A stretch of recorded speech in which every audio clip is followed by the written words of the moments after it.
After nearly 7 months of offseason talk, we made it. This will be my final offseason video I'll be making before we see our first real-life meaningful NFL snap on Thursday night when the Bills and Rams kick off the 2022 season.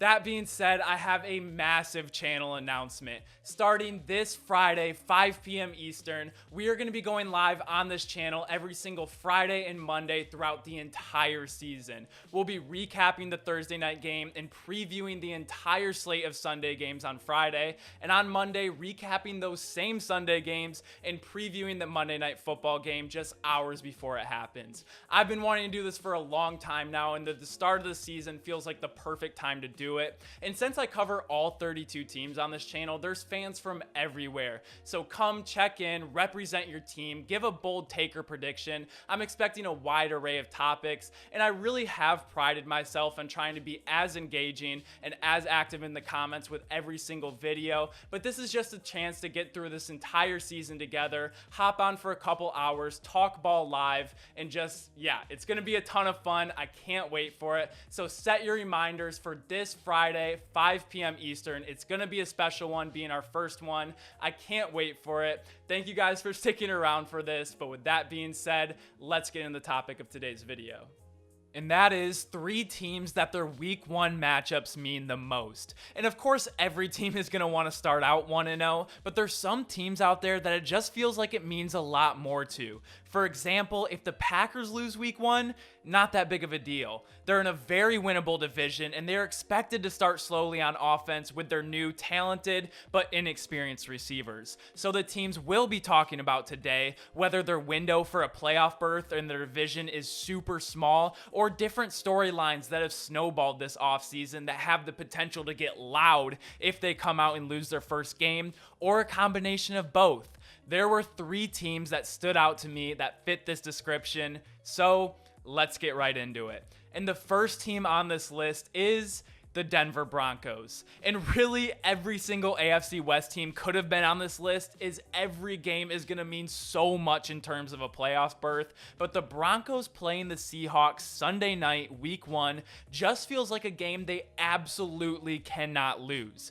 People are so high on the Broncos this year because of the trade they made with the team they're playing week 1. So not only would it be humiliating to trade a couple of first-round picks and players for one guy and then go on to lose to that team, but the Raiders and Chargers play each other, the Chiefs play the Cardinals, so the Broncos by far have the easiest game, and this is a golden opportunity to start the season tied first for the division.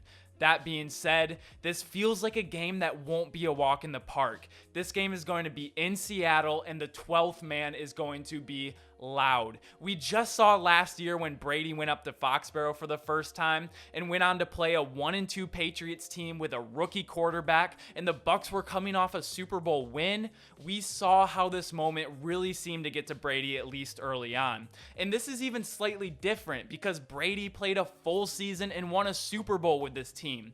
Russ didn't even play a single snap of preseason, so we'll really see this team come together for the first time on Sunday night. So to say that this is a huge game for the Broncos is not an overreaction. Starting the season 0-1 just feels a lot more deflating than almost any other team, as this would blow a golden opportunity to get an easier win in a brutal division, but also you'd be losing to the team you just mortgaged your future to. But I say almost any other team because there are still 2 more on our list that also hold a lot of weight in their week 1 matchup. And the next team on this list is the Miami Dolphins. And this has a lot of layers to it. The first part has to do with their quarterback, who has only had criticism and controversy throughout his entire career so far. He's been on the hot seat since day 1 when a guy named Justin Herbert was drafted directly after him. In his rookie year, when he was coming back from injury, there was an incredibly awkward quarterback room with him and Fitzpatrick when they handed the job to Tua, but then let Fitz play in the fourth quarters, and Fitzmagic was publicly sad that he thought he finally had a team he could call his own. And then this past year, he was under fire. People were calling him a noodle arm, saying he wasn't injured when he actually was. People didn't know what blame to give him or the offensive line, and people didn't know who to give the wins credit to, him or the defense. And this season, when it feels like the team is 100% his, people are still talking about wanting Lamar Jackson in Miami, which, don't get me wrong, would be awesome, but almost no starting quarterback goes through the constant ridicule that he does. But the Dolphins also did a lot this offseason. There is a ton of hype around new head coach Mike McDaniel. They brought in Teron Armstead and Connor Williams to help the offensive line. They brought in Tyreek Hill, Chase Edmonds, Raheem Mostert, and Cedric Wilson for new weapons on this offense, and their defense is still very solid. So expectations for this team are very high. But the next layer of this and why it's so important is because of the team they're playing. They are hosting the New England Patriots, who have had anything but hype going into this season. They lost their longtime play caller in Josh McDaniels, and they're completely changing their offensive scheme, and apparently it's not going too well. So not only are the Dolphins the home team and 3.5-point favorites, but this game has huge playoff implications. Really, every single AFC team is going to be scraping and clawing for a playoff spot, and when you're in a division with a clear favorite to win it, the difference between second and third can be everything. So this game means so much to the Dolphins because people will get loud about Tua.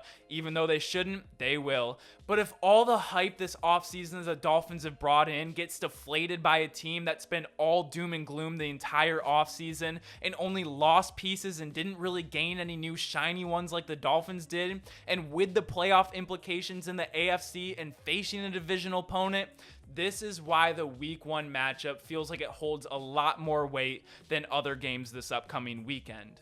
But to look at the last team of the video, we have the Carolina Panthers. And for a lot of similar reasons for the Broncos being on this list, tensions are high, but on a completely different level. Because the hostility between Russ and Seattle is much more tame in comparison to the Browns and Baker.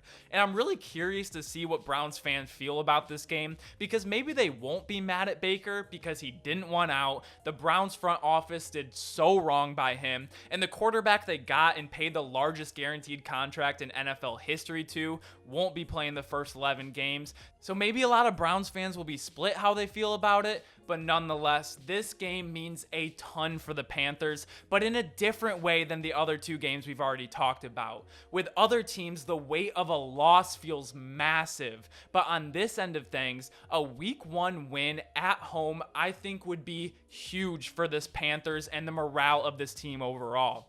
I think this team is going to rally around Baker for this week 1 game, and if they get a win here, I think this gives them a ton of momentum and confidence moving forward. I really didn't talk about the Panthers much this offseason, but they're also one of those teams that can be very sneaky in the NFC playoff picture. And I know it's a long shot for them and probably not likely, but the way Baker played in the preseason and how he has some really nice weapons around him, and if Christian McCaffrey can stay healthy for an entire season, I really like sneaky teams with good defenses and explosive offenses to win some surprise games. Even though the Panthers will probably be favored in less than half of their games this season, I think they could be a team that a lot of other opponents could really underestimate. But I think this is only likely if they come away with a win in a huge and emotional week 1 team building game against the Cleveland Browns. And those are the 3 teams I think week 1 means the most to for this upcoming weekend. But that's just what I think. Let me know what you guys think about this upcoming week 1. Which teams do you think I missed or also have huge games week 1 that could be season altering? Make sure to like this video if you like videos like these. Comment down below what you think. And as always, make sure to subscribe if you enjoy daily NFL content. Thank you guys all so much for watching. We made it to the season. A long 7 months, but it was definitely all worth it. But that's all I have for you today, and the next time I talk to you guys will be after the first NFL regular season game, and I hope to catch you all at the live stream this Friday at 5 p.m. Eastern Standard Time. I can't wait for it, but until then, peace!